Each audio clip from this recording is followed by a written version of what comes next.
On this episode of ResiWeek, we talk CEDIA Strong and the new scholarship fund, as well as CEDIA's first virtual expo, and Ring and Lutron partner together. All this and more on this episode of ResiWeek. The network for the AV industry.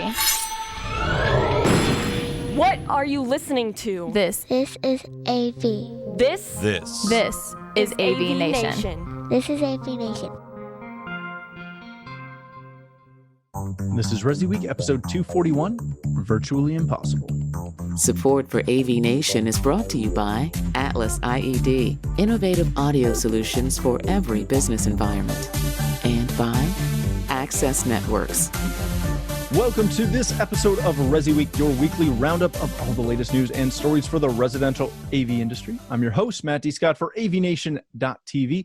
And this week, we are pleased to be joined by three of my good friends. First, we have Mitchell Klein. He's the Executive Director of the Z-Wave Alliance. How you doing, Mitch? Hello, Matt. Great to see you. Great to be back with you again, Mr. Scott. It's been a while. Thank you so much, Mr. Klein. Yes. Thank you for joining us. Then we have Jason Dustall. He is the training manager at AV Pro. How are you, sir? Hey, Matt. Haven't seen you since February. I know. Yeah, the nice last to see time you. So this is your fault, is what I'm hearing. Yeah, we're just dealing with the tail end of a tropical depression. So it's been a little wacky here in Florida, but rainy, windy, but we got 3 more floating around out there. So we're just hunkering down.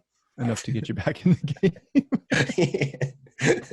Last but certainly not least, we have Mr. Joe Whitaker. He's the CEO of Thoughtful Integrations. How you doing, buddy? Doing well. Glad to be on a show with this kind of content since we're moving into our virtual trade show. We are moving into our virtual trade show. And before we jump into the stories for today, I want to talk about one thing that I think is fantastic.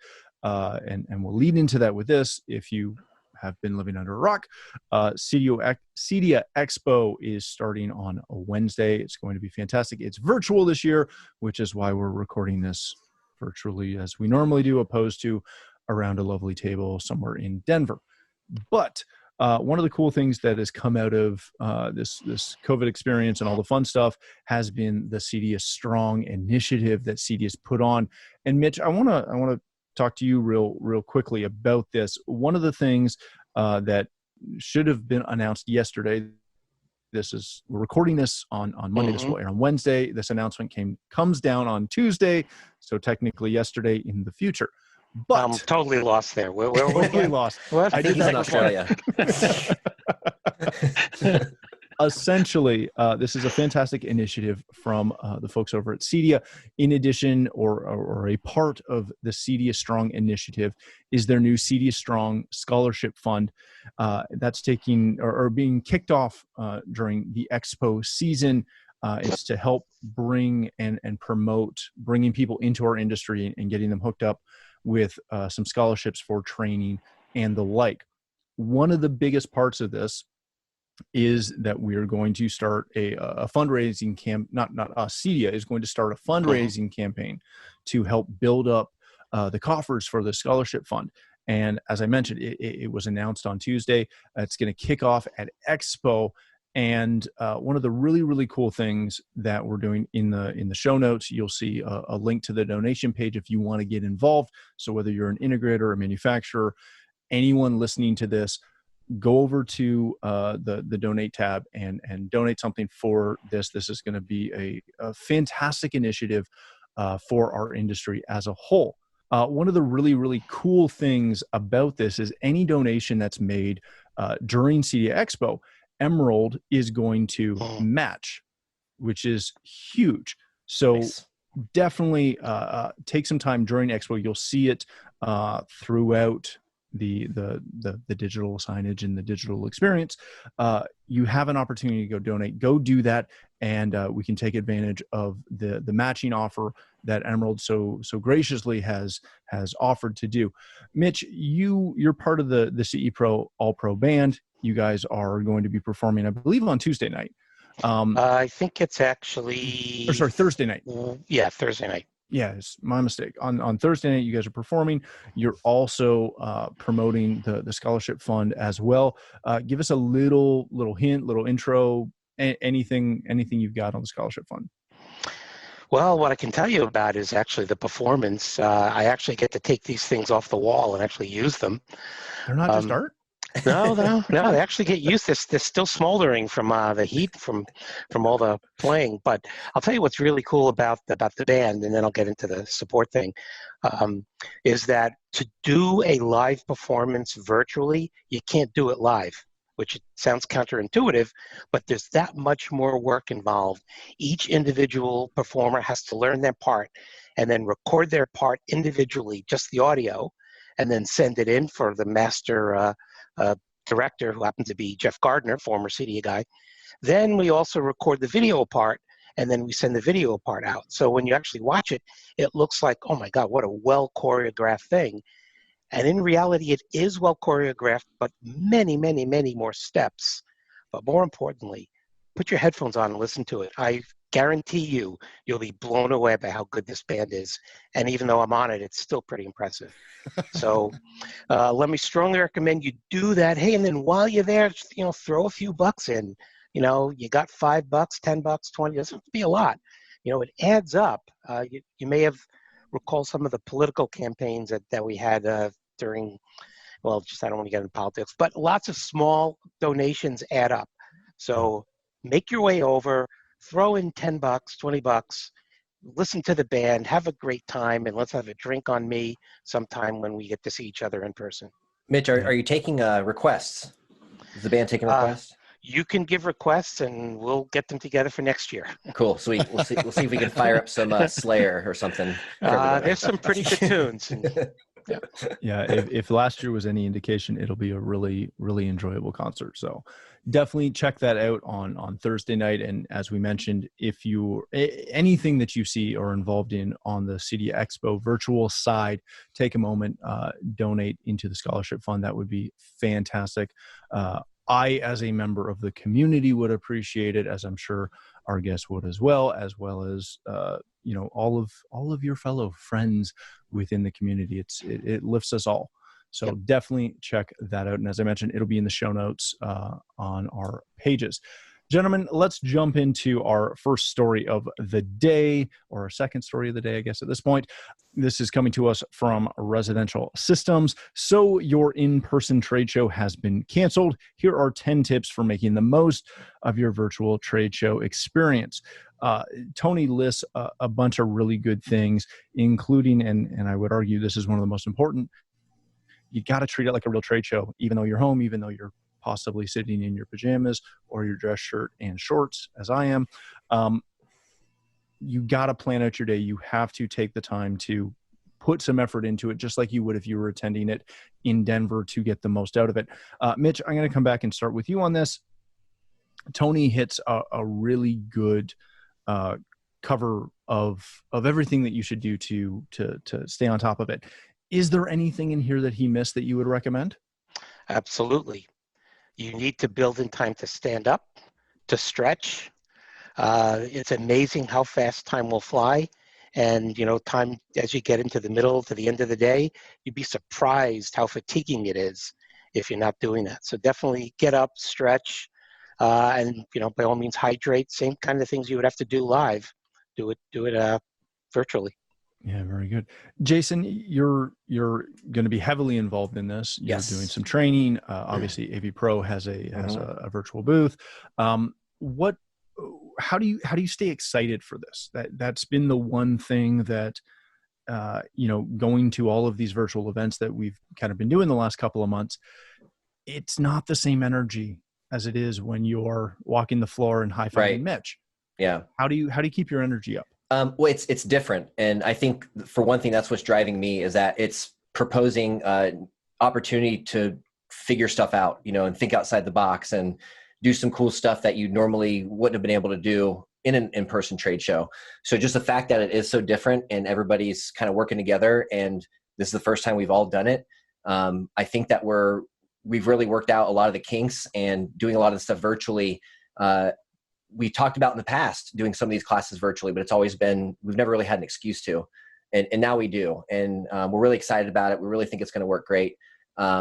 We've got 4 or 5 different things that we're participating in, all different topics. We did a live HDMI distribution system, HDMI system verification distribution, HDMI distribution verification lab.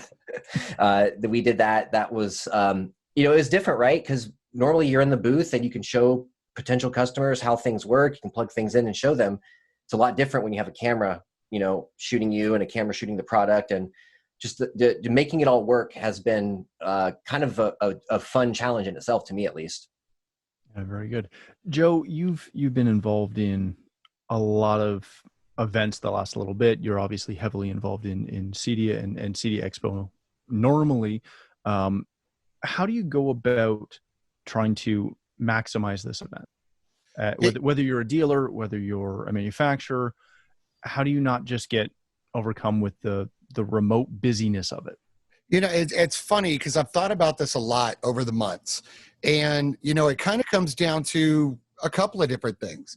It is not virtually impossible, to coin a phrase, and CEDIA has done some pretty interesting things to kind of allow you to be able to maximize on that, right? Because you look at some of your manufacturers training, which we're used to do, or going to booths. I had, discussions with Jason over at AV Pro about, booth concepts and ideas, and Mike Grubb from Luxel, and how would this work? Well, CEDIA one-upped it and said, okay, we're going to run our trainings, our certifications. We're going to do all that kind of stuff. But for you to be able to maximize virtual experience, all of those trainings and certifications, they're going to be live for the rest of the year. You could still take them. So if you want to, hammer in, the manufacturer's trainings, or being able to see a virtual booth or have a discussion with the manufacturer, you're not being locked down to that 3-day thing that we're used to, or 4 days for training for CEDIA training. You're not locked down to the norm. You could get those ones that affect your business, like right now, manufacturer training on a new product or HDMI certification, because it always changes, and still be able to get a hold of all the CEDIA content and education for the rest of the year and still get credit for it as if you were at CEDIA. So, being able to maximize that in a long-term period takes a lot of the stress out of scheduling, because Matt and Jason and Mitch, we try to plan out our schedule for CEDIA a month in advance, at least, or 2 months in advance. But then you come to this where it was all kind of, I don't want to call it last minute, but we were all trying to build our schedules last minute because we didn't know what was available or what we really needed to dive into. So CEDIA did a really good job of that. The other piece of advice I'll give is, key on, for this year, especially, key in on the ones that are really going to optimize and have some, something you can actually get for your business to boost revenue or process or any of these things. Because while we're going through, hopefully the tail end of the pandemic, it's a reinvention time for all of us. So finding those points that are super important that you might have not looked at in the past, that's something everybody should be doing right now. Is the one thing that I know, this is the one thing that I hope comes out of this, and I said the same thing when Avixa did their virtual InfoCon. I hope that when we get back to what we're used to with trade shows, that the virtual aspect as far as training maintains, and it stays as an on-demand thing. Is that the one thing that I'm going to hope that all three of us want to see going forward? I'm going to tell you what you're going to see forward is you're going to see hybrid models from here on in. Yeah. The live component of, I should say the in-person component of it will always remain important. But I'll give you one example. We just ran an event for Silicon Labs called Works With. I won't get into all the details, but it was for developers who wanted to develop product that works with Amazon, et cetera, et cetera. Mm-hmm. And our goal was to get about 500 people registered, and that was when it was an in-person event. We switched it over to virtual. We had over 6,200 people register. So what does that mean? And we're going to see the same thing with CEDIA. What does it mean? You reach more people. And again, that, like Joe said, that content is there for good. Yes, you're definitely going to start seeing hybrid versions going forward. And go ahead. I was just going to say, guys, especially a very heavy on the hands-on portion class, like the Imaging Science Foundation class to learn how to calibrate TVs and stuff. We've even switched over to a hybrid model, as Mitch had mentioned, where your first day of class is an online CA module that you take, and then your day 2, day 3 is an in-person where we get together and do some hands-on stuff. So it's stuff that we've explored for a while, and we just never really had a reason to do it, and now we do. And it's like, wow, this really can work in the long term, not just for now, but this can really work for forever, probably. Yeah, very good. All right, gentlemen, let's move on to our next story of the day. This comes to us from CE Pro. Ring smart doorbells are now integrating with Lutron Caseta and Raw to Select. This has been, I don't want to say something that we've been waiting for seemingly forever, but it seems like we've been waiting for these kind of integrations for quite a long time. This does bring together two of the heavy hitters in kind of that do it with me, do it for me smart home space, and allows the two devices to work kind of seamlessly together. Jason, I want to come to you on this. Sure.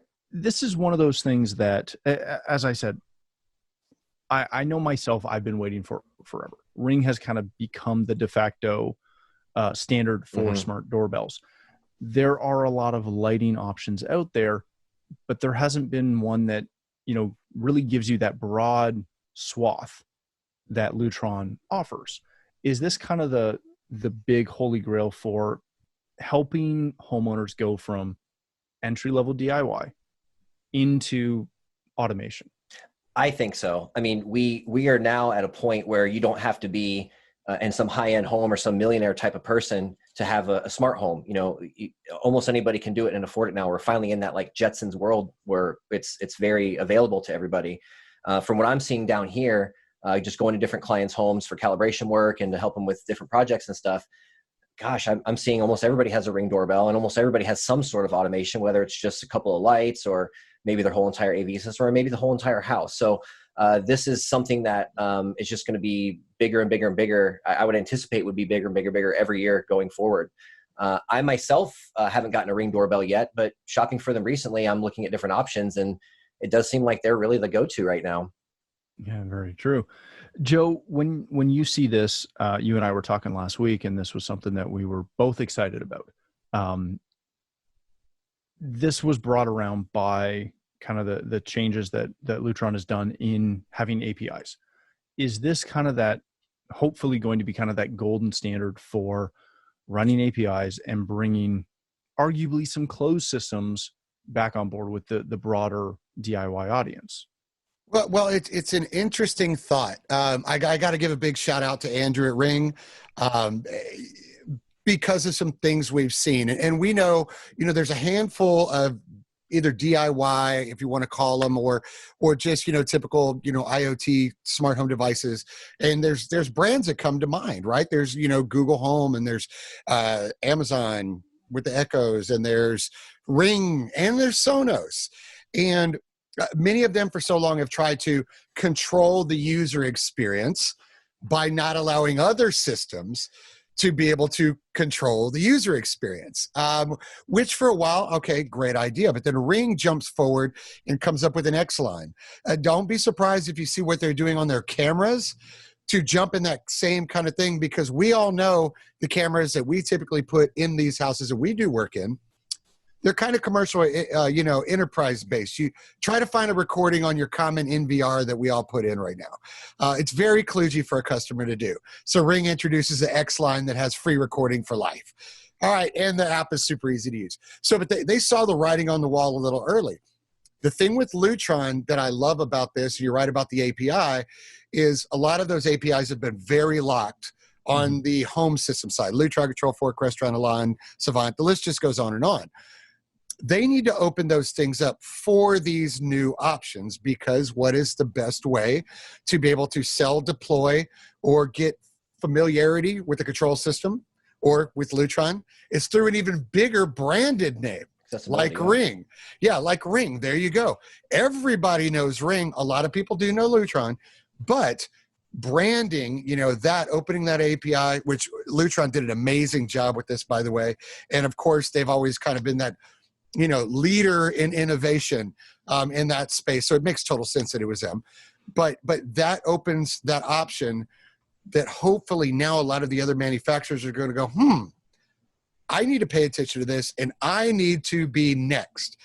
Because, first always wins, but who's next? Because you can't claim first. So now you've all got to kind of jump on that boat of what we've already known. All my customers want Ring, but how does Ring work with this other stuff you're trying to sell me? Because Ring's the only name they know on that spec sheet. So I think it's big, and I'm hoping this is kind of an eye-opener or a gotcha to some of our other manufacturers in our industry so that they jump on too. Yeah, very good. Mitch, my friend, I'm thrilled that you're here for this conversation because this one is right up your wheelhouse. A year ago, or 13 months almost to the day, Ring joined the Z-Wave Alliance. Yeah.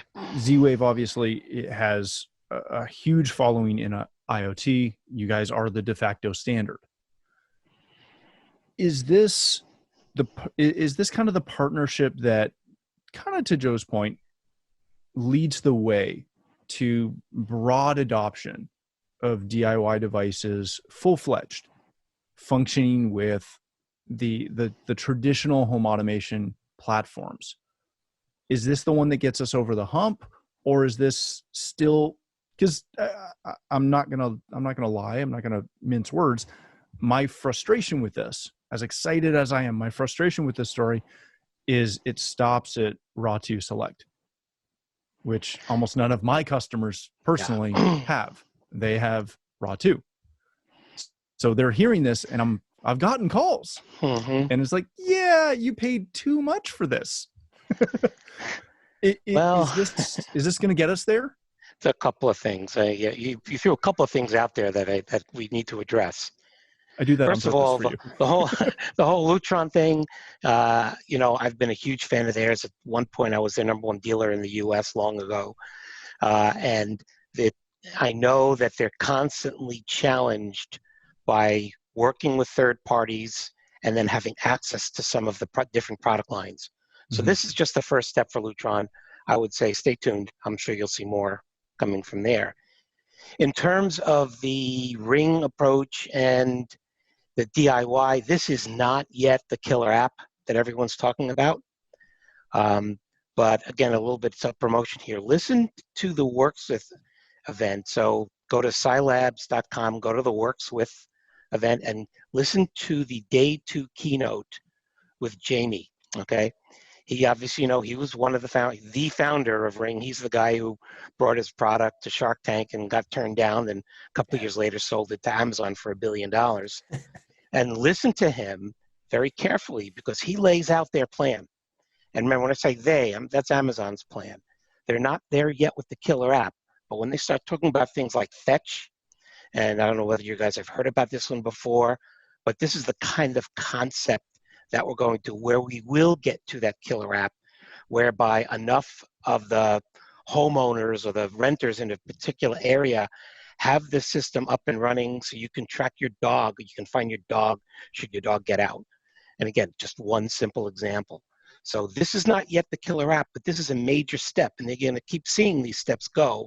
And if you keep your eyes and ears open, you recognize where it's all going. But if you look at them as individual transactions, you're going to miss the big picture. So again, this is the big picture. This is but one of many steps coming down the road. So let me ask you this, because this is something that I've fought with multiple times. Are we as a kind of CEDIA channel, are we too often caught up in our own bubble? Are we not paying attention to the big picture? That's exactly my point. We're not. Any of these announcements that came up, there is no way that has an adverse impact on your business unless you're not paying attention. And I know, Joe, you're going to agree with this because you've been living it the same way. Anytime announcements like this come out, this is good for the install industry if you're paying attention, if you're looking at the big picture. So, Joey, to Mitch's point, how do you go about and leverage that? Well, a lot of integrators can already leverage that. I mean, if you start at base one, which is the Lutron portion, we already in our St. Louis market, we already do a lot of business with Ring. That's kind of a go-to. It has to be. But now you can leverage the other sides of it, which are your opening thing. Because a marketing deployment plan always works from base level. So if you happen to do business with Snap AV or Control4, guess what? You already have access to RAW2 Select. It's part of their catalog. You already have it. The thing is to be forward looking and to say, okay, I gauge this as I know in 18 months to be possibly X, whether it be, Control4 or whoever is going to be the next to jump on. But I need to be the guy in my area, or a team of guys and gals in my area, to actually take this now, own this now, and be able to leverage all future changes and modifications along the way it goes. We know the writing is on the wall. We can either fight against it and lose a couple of bucks because it's not going to go away, or we can be an early adopter, figure out the kinks fast, be able to gauge where those next changes are, and actually make marketable, manageable, and monetary moves based on the information at hand. Kind of exactly what Mitch just alluded to. It's there. It's not going to go away. Changes the dynamic, but we still have a way to produce revenue through it. Because at the end of the day, we all like our toys and our nerdy stuff, but our job is to produce revenue. Jason, do most integrators take enough time to look at it from a business sense, from a business standpoint, or do they get caught up in the day-to-day? Good question. I could see a little bit of both, honestly. Just from somebody who did installs for years and years and years, I didn't ever have my own company, but I worked for another company, and it was always like, how do we get better? How do we move forward? How do we look into the future? But at the same time, you have fires to put out those days and installs to do and customers to take care of. So I think in a lot of cases, it's kind of both, really, to what you're saying. Very good. All right, gentlemen, let's leave it there. Thank you so much for joining us. Mitch, if people want to connect with you, learn more about the Z-Wave Alliance, where can they do that? Come to Mitch at zwavealliance.org. Follow me on Twitter at Mitchell_Klein, or just go to zwavealliance.org. And obviously catch your performance on Thursday night at CEDIA Expo. Don't miss it, and by all means, give me feedback. Yes. Got to help you with the plug there, just Thank you. No problem. I got you. Jason, my friend, thank you for joining us. Yeah, thank you, Matt. Mid-hurricane and all that Anytime. fun stuff. Oh, yeah. Yeah, right. If people want to connect with you, learn more about AV Pro, where do they do that? Sure. Mine's easy. Jason at avproglobal.com. Website's avproedge.com, where I would encourage people to go for some of our in-person virtual training sessions and the on-demand HDMI systems lab that I did the recording for already. I would just avproedge.com/CEDIA. You'll see all of our schedules for this week and what classes we're doing, when and where. We're doing some giveaways on Fox and Hound and some cool little things. So I would check that out. But if you need me for anything specific, Jason at avproglobal.com, and Twitter, if you want to find me there, Agent Dustle. Excellent. Thank you so much, my friend.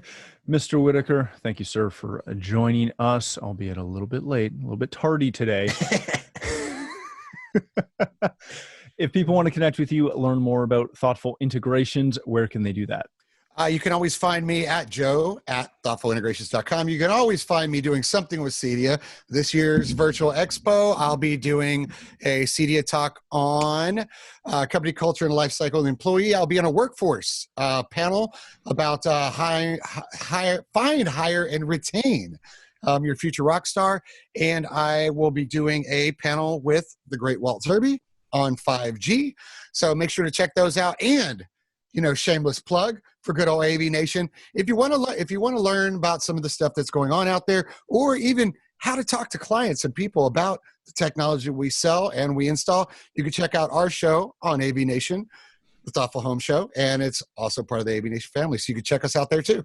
Yeah, definitely check that out. One of these days, he might actually have me on as a guest if he likes me that much, which recently we've discovered that is not true. Yeah, I should have had you first. So. Are you holding your breath? Don't do that. No, I like to throw him under the bus when I get the opportunity. Back up.